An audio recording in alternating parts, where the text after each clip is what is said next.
Good evening, everyone. I'm going to call the City Council Urban Affairs Committee meeting to order. It is almost 8 o'clock. We're a little behind, but we will move right along. We have 2 items on our agenda.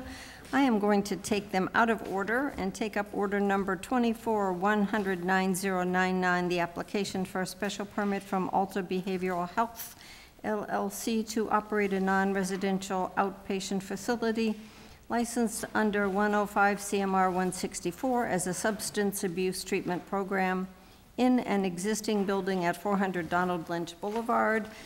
We do have Attorney Tyne. If you would like to come into the well, if you have someone with you, please. I am going to quickly begin reading the comments that we received from the managers, just so it's in the record. Conservation, Priscilla Ryder had no comment. Paul Dunwoody from the Board of Health had no comment, and Chief Breen from the Fire Department also had no comment. Chief Georgie from the Police Department, his initial concern regarding traffic at the facility and potential for outside congestions was addressed in D8, in that the facility will be locked during hours of operation, and the waiting room will be inside the facility to minimize the potential for loitering outside the facility while awaiting for an appointment. Mr. Tway from the Building Commissioner, I will defer comments to the city's solicitor for any determinations that their office may make in regard to any relief from us or dimensional requirements that the applicant may have to comply with. Tom DePercio, City Engineer, it would be helpful if the draft decision specified which dimensional requirements in 650-31C are not met, distance from what, and by how much. Absent this information, I too will have to defer to the solicitor as to whether the reasonable accommodation standard sufficiently applies. So the draft special permit has been amended, and we will address this as we go over the document. Now with that out of the way, we also have a letter from the legal department I will read, but first I will see if Attorney Tyne has any comments he would like to make. At this time, we don't really have any additional comments. I did send an email, though, earlier today. My client originally made this application under an entity called Alta Behavioral Health, but because of delays, which are really their fault in renting this space before understanding that they couldn't utilize the space, they've obviously encountered delays. They've been holding this property for a period of time as we go through this process. And now they have to go through the process of establishing insurance contracts, basically become out-of-network providers for various insurance companies. So with those delays combined, they've determined to utilize an existing entity that already has insurance contracts in place, is already operating at 2 locations. So they'd like to move forward with this application for the space to be occupied by their existing entity, which they call Meta. The legal name is Metanoia? Metanoia. Metanoia is the legal name, Metanoia Recovery LLC. They call it Meta Addiction, I believe, and it does the same exact thing as what Alta would be doing in the space. Mm-hmm. So they're looking for some sort of consideration from this council to be able to move in their existing operation, their existing company into the space as opposed to starting anew, which would put them behind, 9 months or so. Yep. All right, Ms. Attorney Tyne, if you will introduce who you have with you. I'm sorry. Ari Nicolo. Hi, Aristotle Nicolau. I'm one of the co-founders. Of Alta or? Of both, yes. It's the same founders of both All right, LLCs. can you spell your last name for me, please? Sure, Nikolou.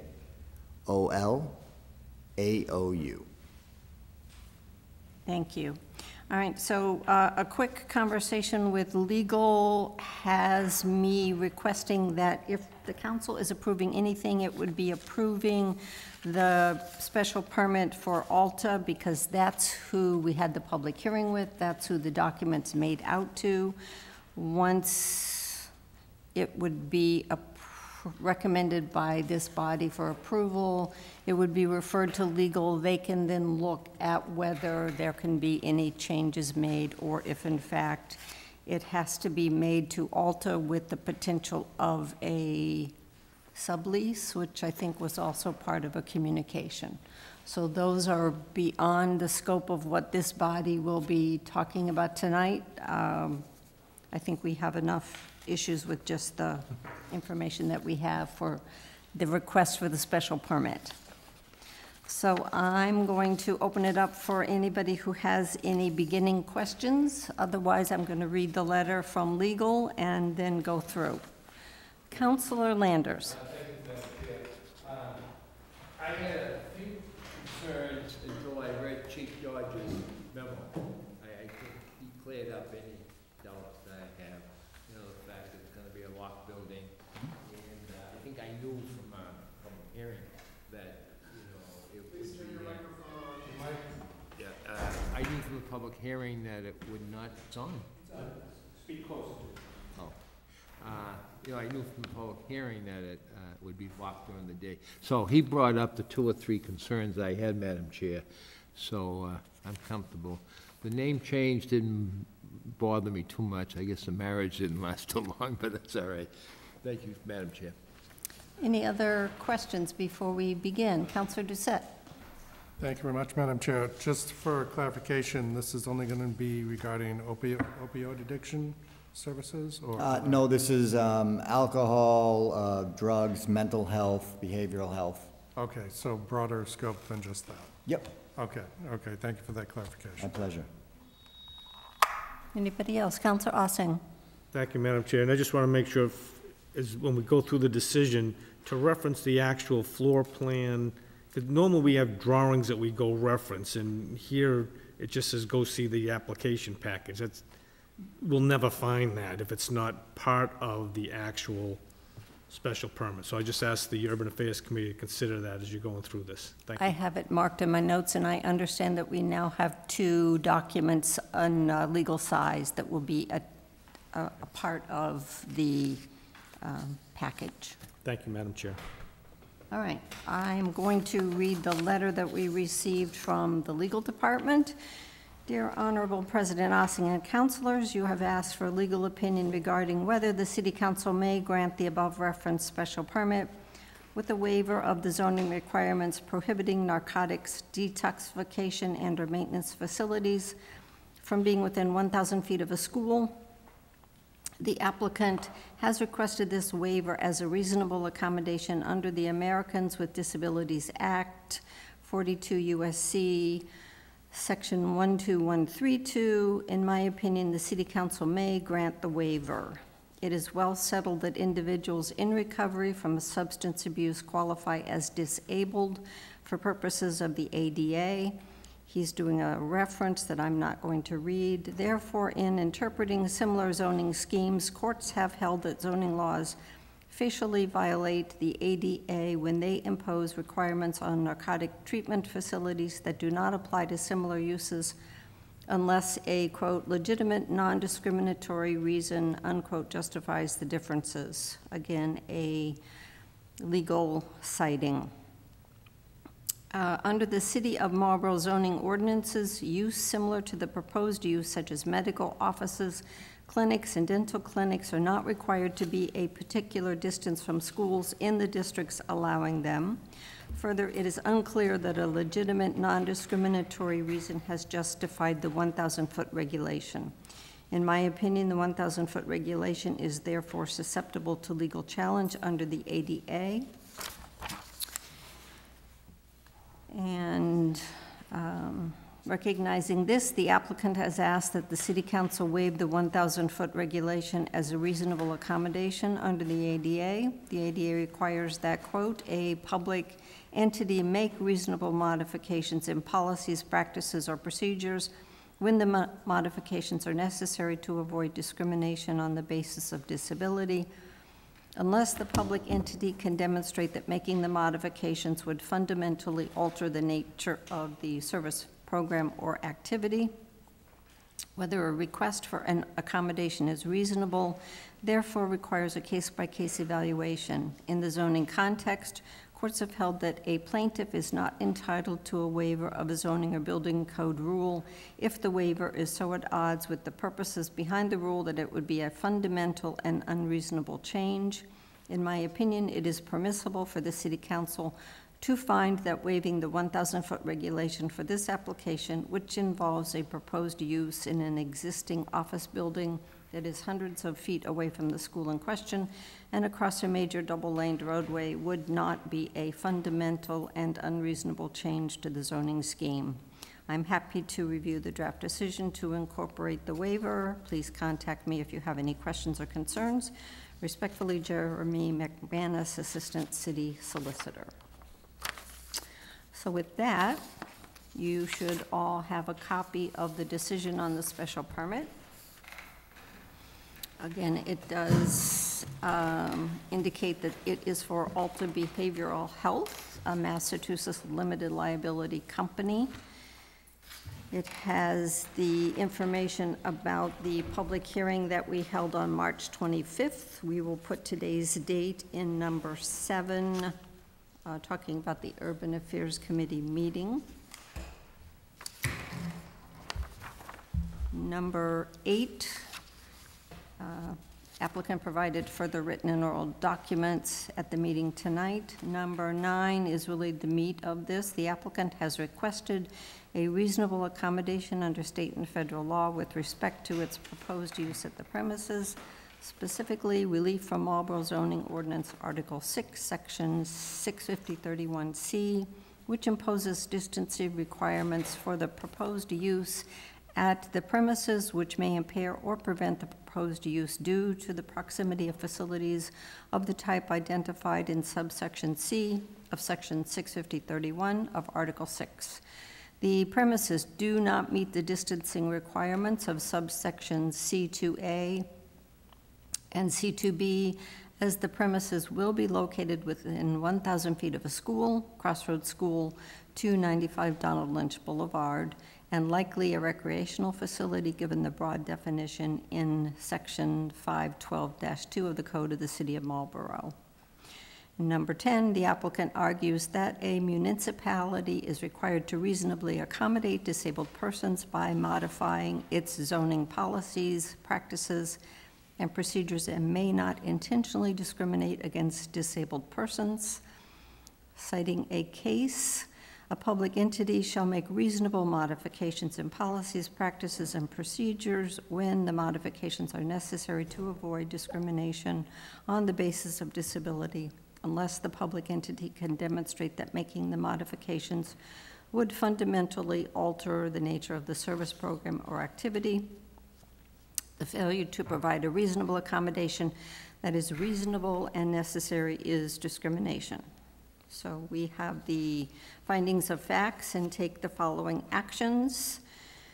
The City Council finds that the proposed use in premises will not be in conflict with the public health, safety, convenience, and welfare and will not be detrimental or offensive. And C, the City Council finds that the individuals the applicant intends to provide services to at the premises are a protected class as a result of disability under the Americans with Disabilities Act. The City Council finds the relief requested from Marlborough zoning ordinance Article 6, Section 650-31C is reasonable and necessary given without said relief the limitations imposed by subsection C of Section 650-31 would prevent locating the subject use at the premises. Further, the City Council is mindful of an opinion letter dated June 12, 2017 from the Office of the Attorney General concerning a proposed bylaw from the town of Millbury to add a distancing requirement substantially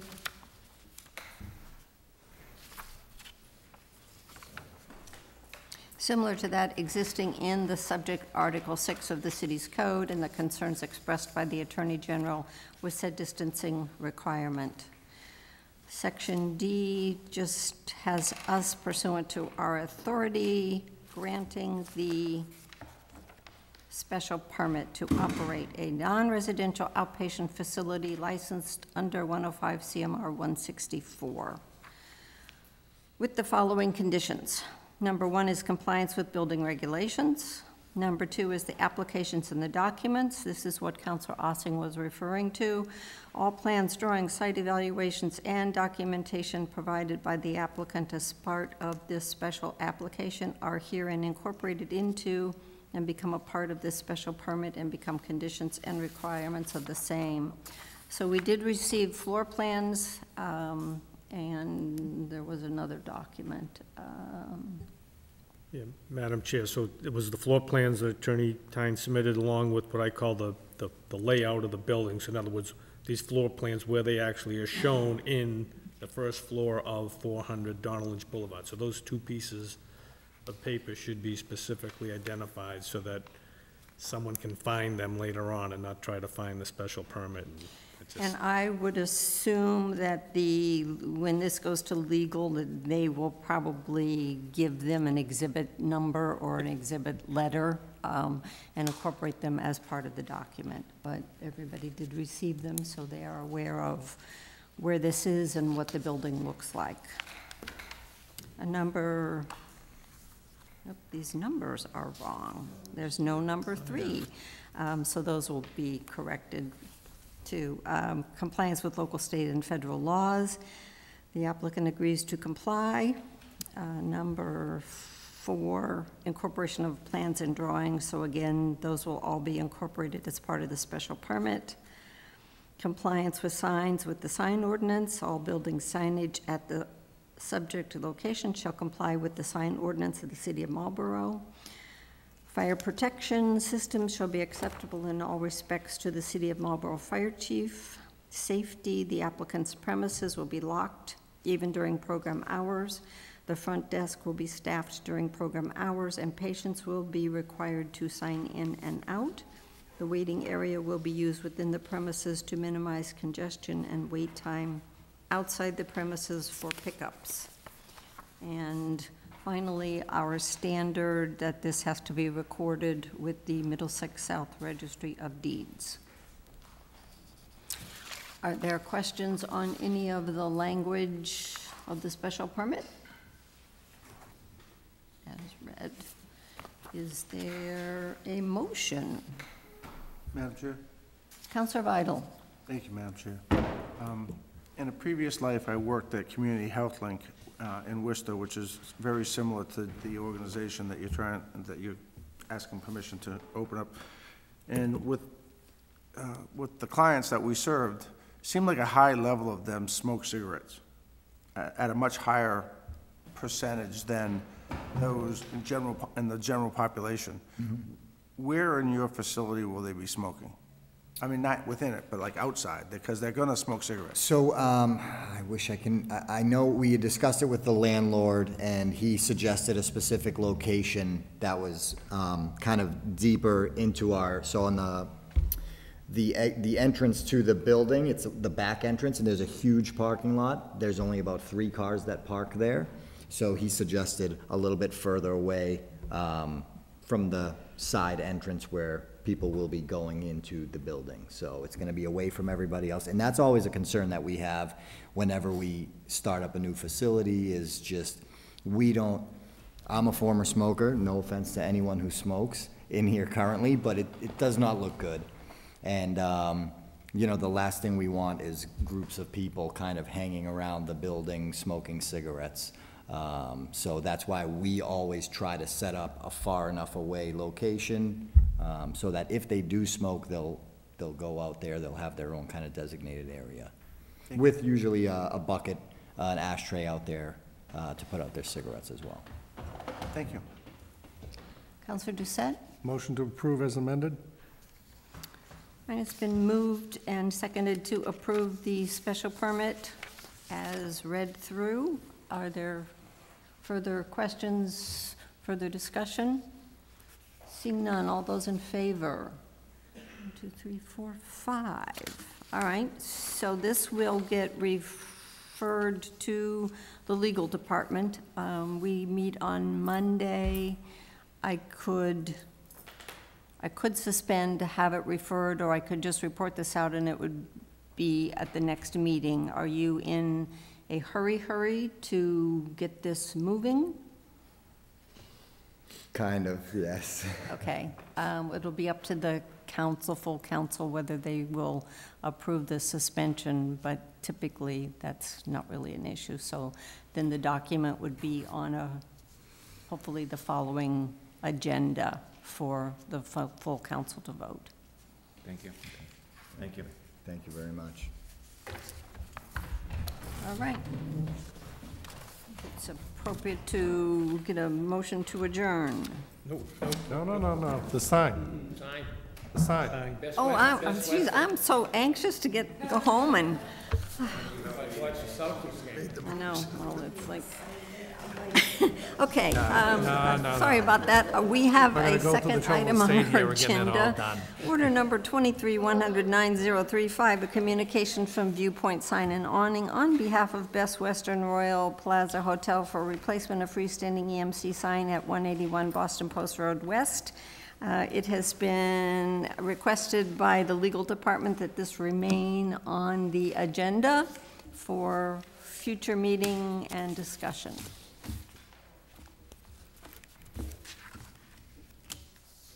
Anybody have an issue with that? Counselor Madam Doucette? Chair, so we're basically waiting for legal to respond to this, and we really Yes. can't go forward on this? Yes. Motion to adjourn? Been moved and seconded to adjourn. All those in favor?